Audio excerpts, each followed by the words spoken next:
ilk öncə 30 il ədəb əxlaq öyrəndim və sonra deyir 20 il elm öyrəndim. Allah Rəsulü sallallahu aleyhi və səlləm buyurur ki, Allah elmi və biliyi insanların beynindən birdən-birə çəkib almaz. Lakin alimləri ortadan götürməklə, yəni vəfat etdirməklə elmi ortadan qaldırar. Alim olmadıqda da cahil insanlar özlərinə başçı edərlər və onlar da fətva verər. Həm özlərini, həm də başqalarını zəlalətə salar. Görürsünüzmü, Allah Rəsulü dedikləri həqiqətən bugün baş verir. Ey iman etmiş, yeni gənc olan insanlar, elm öyrənmədən hökm vermək, ateşin üzərinə su deyil, o vallahi benzin tökmək kimi bir şeydir. Dində dərin düşünmədən danışmaq, Allahın dinini oyun oyuncaq etməkdir.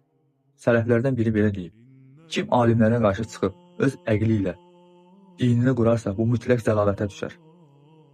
Əgər bu gənclər elm əhlinə hörmət etməzsə, alimlərin dərin anlayışını kiçik görərsə, Allah onlardan bərəkət alar. Çünki dinin qoruması alimlərin varlığı ilə iyidir. Lakin insanlar bunu bilmir. Gənc nəsil öz əqillərinə görə etiqad qurub,